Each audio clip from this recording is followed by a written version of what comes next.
Hello and welcome back to Boxset, Binge the Bible, the podcast from Seven Vineyard, where we are listening through the entire Bible in a year. My name is Bern, Leckie, and I'm joined by Owen, Lynch. Hello.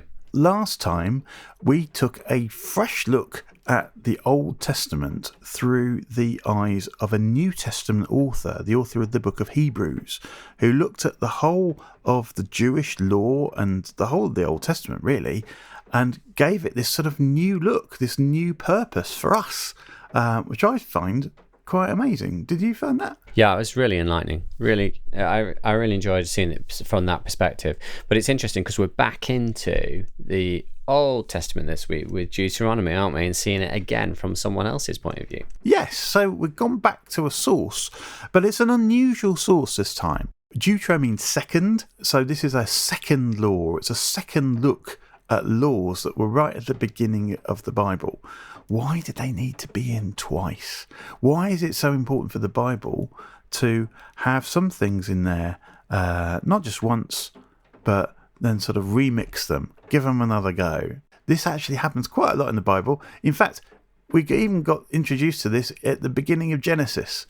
The story of creation itself gets told in chapter 1 and then again in chapter 2. Why? Is it just because it's important? Possibly. I think there might be something about the fact that when you look at the same thing from two slightly different angles, two different perspectives, they might actually look a little bit different, but it gives you a depth to them. It's a whole 3D object and not just something that you see out of one eye. So I sort of had an example as we're recording this. I've just come back from a holiday and noticed that a rule can be interpreted more than one way depending on where you are. It's interesting how different people's perspectives give you a different way to live by a rule. So the rule I've got in mind, you've probably had it on every airline ticket you've ever had if you've had a long-haul flight. Be there at the airport 3 hours before. So what does that rule mean? Well, it sounds obvious, be there 3 hours before. Okay, if you're in Australia, what that means in practice is start being at the airport 3 hours before. So we arrived at the airport 3 hours before to check in. There's no one else there. Because we just arrived at the start of the time when you're meant to be there. Breeze through check-in. We were through in about 2 minutes. Amazing. Next stop, Japan. Can you guess what happened when we arrived at the check-in 3 hours before? Was it the same or different? I'm sure it was different. What was it? It was it couldn't have been more different, because the way they interpret it is be there 3 hours before means don't be any later than 3 hours before. So when we arrived 3 hours before, there was a queue at the check-in that was as long as all the people on the flight. And it took us over an hour to get through this queue because we were the last people to check in. We got there 3 hours before. We did the same thing. That's a lot of leg ache, isn't it? I know. So how this made me reflect on the Bible and life and everything is for one thing, it's worth finding out a little bit more about a culture before you know how a rule ought to be put into practice. What to expect. And another thing, it is worth looking at things more than once sometimes, because you can't just assume that when something happens and you've done it one way, then that'll happen again somewhere else in another place or another time. As we're looking at the Bible here and these different looks at the rules that were written down in the first few books of the Bible, I think it made me reflect on how rules are just a part of what God was doing with his people. They're really part of a bigger social order. And if we're going to understand God, and if we're going to understand what God wants for people, not just us necessarily, because we've already been told by the author of Hebrews that we've got a new covenant now with Jesus, but to understand this life that God was setting up with his people, we have to understand something about the social order and not just dissect the rules, right? Yeah, I totally agree with you. I was struck by, when I was listening to it, that there was just much of the social order of Israel, and particularly in this case Judah, that I've inherited myself, and I enjoy and I love. There's the social order around things like just your response to conflict. When you're in a conflict situation, the response, the social order of the Jews was just around seeking the best in other people, forgiveness, reconciliation, values that we see permeating through into Christianity, like love, joy, peace, patience, kindness, self-control, those sorts of things. Those sorts of values, I see rooted in the story of Israel, and certainly in some of the social order that we see described in books like Deuteronomy. And for me, in my own life, those things are really important. They're not just plucked out of nowhere. They're not just good ideas. They are deeply held traditions that have permeated right through our Judeo-Christian heritage for centuries. And I as someone who lives in the Christian tradition, that's very important to me and makes a big difference to my life. Yeah, I agree. And I think that one of the reasons why this has had such an enduring kind of effect on cultures outside of Israel and outside of this time might be because what's described in Deuteronomy and that social order that it was received in really does reflect the heart of a God. Not just the religion of a people or the beliefs or superstitions of a people, but the heart of a creator. That's someone who really loves us, someone who really knows and understands us and wants the best for us and wants us to be able to get the best from each other. Do you see that reflected in Deuteronomy? Yeah, I think so. I mean, when I look at, say, chapters 12 through 16, there's this equivalence, really, between worshipping God and caring for the poor. That seems to me to be, just a fundamental value of this particular book. This idea of every 3 years giving a tenth of what you earn and what you have to the poor. Even in 16 through 18, just the sense that the kings particularly were under the authority of the law and the prophets. So there was a sense of order that prohibited and if you like constrained the ability of powerful people to act with injustice and impunity towards people who are vulnerable and in need. Yeah. And there are some really amazing, I found sort of quite surprising rules in there as well. I was surprised by this idea of the year of cancelling debts. That every 7 years, people were meant to cancel all their debts, by the looks of it, including if there was a slave in the house, you'd free them. That was like a debt. And along with that, the rules of, so in the 6th year, don't be mean to people and stop lending them anything just because you'll have to cancel it soon. Like, we've thought of that. Still be a functional people. Still lend. Still make sure that no one's left out through lack of stuff.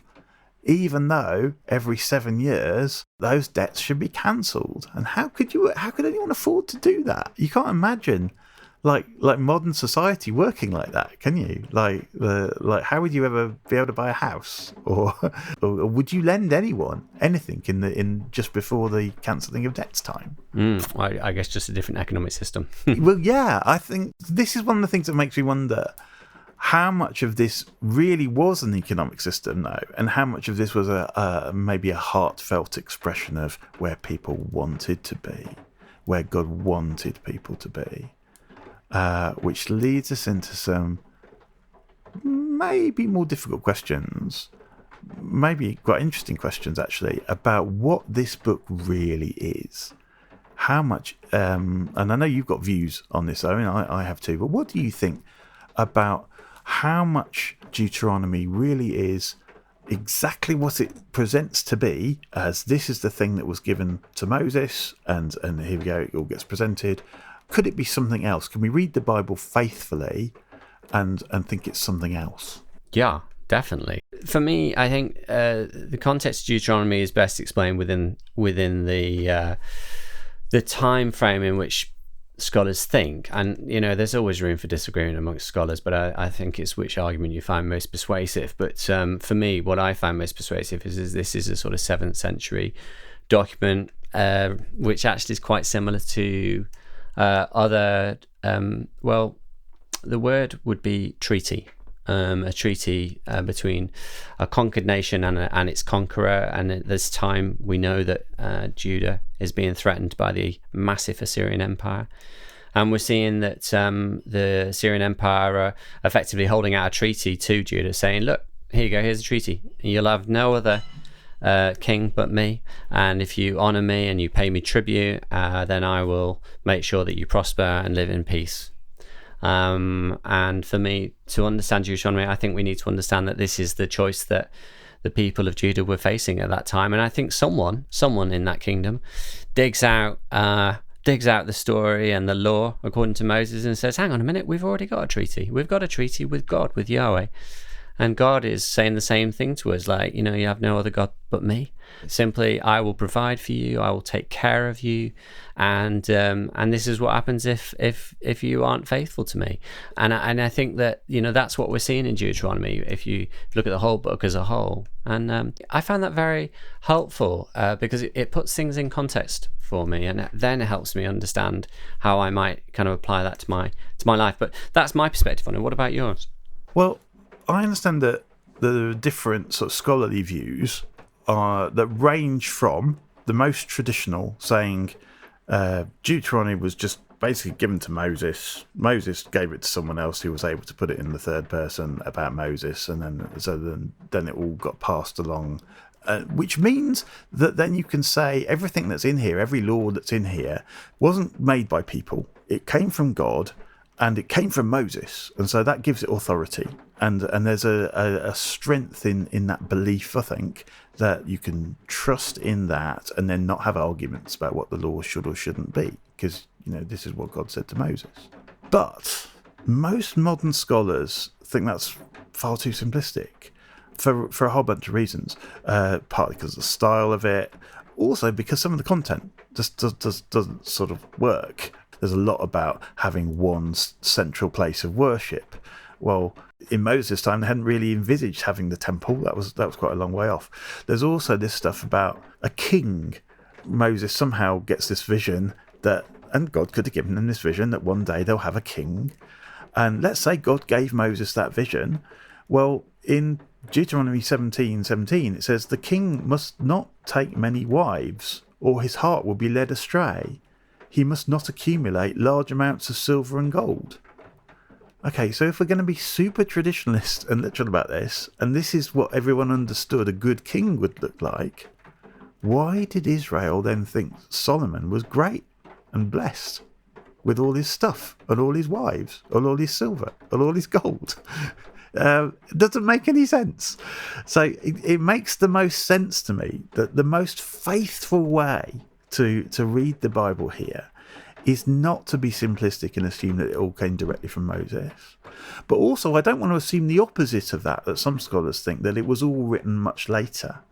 I tend to go along with a sort of middle ground view that God gave Moses a core of stuff that was faithfully preserved and passed on, but over time that core may have gotten revised or re-looked at, because people's relationship with God was dynamic and not static.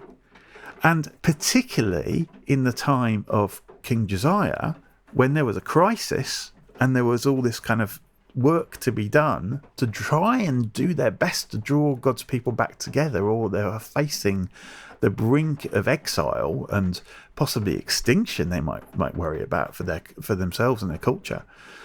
What does it mean for us to be a people? How can we present to these people who want to dominate us that we have a Lord already? that we have a treaty with this Lord already. Well, the Deuteronomy book looks like a very, very good summary of that.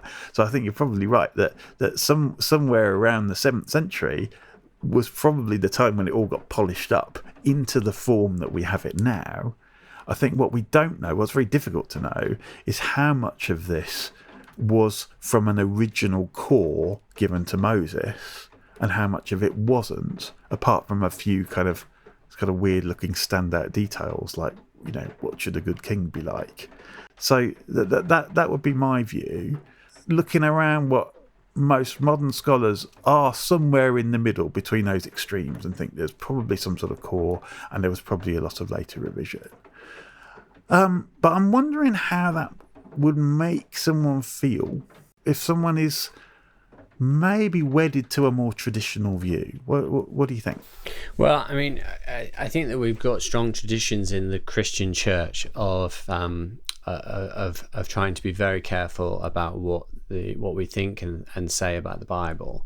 And I think so for some people, I think there will be a sense of fear associated with not taking the Bible necessarily as literally as they may have been taught to in the past. So I think that can be a real kind of it can be really unsettling, can't it, to be told that actually there may be some context to this, which actually means that you shouldn't necessarily just take it at face value.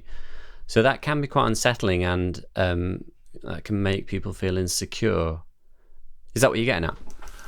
Yeah, I think it's worth recognising that, and I think it's worth recognising that there might be someone might be listening to this thinking, these guys, they're just super liberals. They're not really taking the Bible seriously, because if they do, they'd just read it and then they'd live it, and that would be the end of it. And that winds me up a little bit. It winds me up a little bit because it would only wind me up because I feel a bit conflicted over that. If I was dismissing that straight away, I wouldn't feel wound up about it. If I thought that was just completely wrong. It's really, personally for me, it's really important for me to get to know God really well. I believe in God. And so I believe that God does want to communicate with us, and that these things here that say, trust in God and don't just do things your own way are really important. But the difficulty is, where I don't want to make a mistake here is I don't want to go my own way by ignoring the Bible altogether. But I think it would also be going my own way to pick up the Bible and take it literally. Because literalism is first of all just breathing in my one-dimensional view of what I think these words would have meant. And like we said earlier, you can pick up a rule like be at the airport 3 hours early and not know what it means in practice, in terms of like whether to expect a big queue or a little queue. You've got to know more about it. So I don't want to make that mistake of trying to be literal and then thinking I've really got it, because I haven't.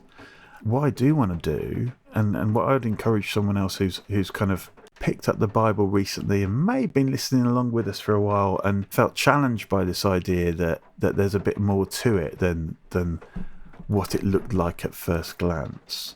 I just want to say, where I found the life, where I found the goodness, and where my faith has grown is where I've tried to get closer to God and not getting too distracted by the things around God. In other words, I want to get to know God better and not just God's stuff, God's laws, God's rules.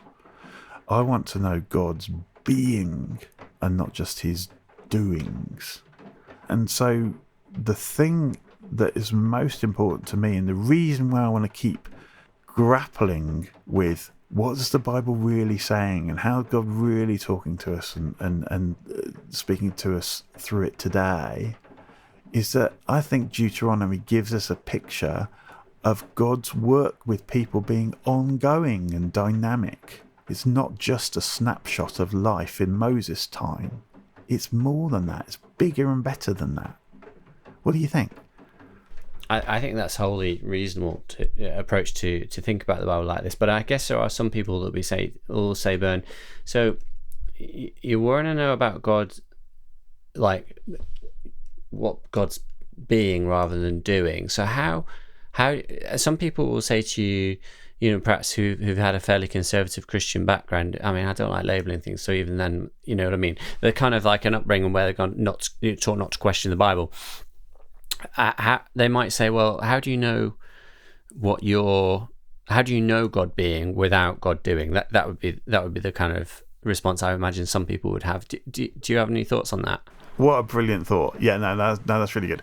The ongoing discovery, I think, to make about life with God is that it's an ongoing discovery.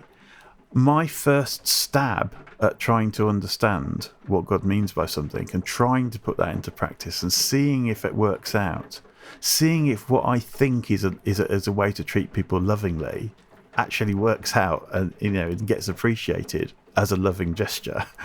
That doesn't always work. I have to keep my eyes open and my mind open to learn that maybe the idea in my head was wrong. Maybe I need to do something differently. Maybe the person that I'm trying to love, I don't know them well enough. Maybe the way I thought was loving them, by directing them to a text in the Bible to say how they should live differently and believe something differently, maybe that's not love as much as I thought it was, because maybe God made them differently from how I understand. Do you see what I mean? Maybe the best thing we can do is recognise that we don't know each other all that well yet. Take a bit of time getting to know each other better, and really appreciate how God does different things in different people. And I think that is an amazing thing that I've had to spend years trying to learn over time.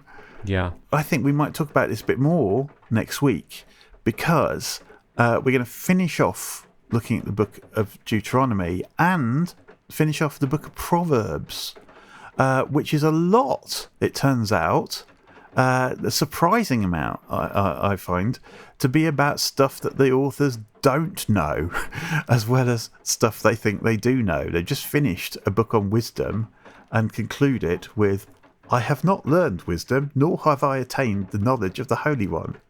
What? That sounds like the rubbishest possible ending to a definitive book on wisdom. Or is it? Is there real wisdom in getting to the end of our answer that's trying to demonstrate their knowledge and then saying, actually, we don't really know? Let's look at those books and see what we think next week. We'll see you then. Bye.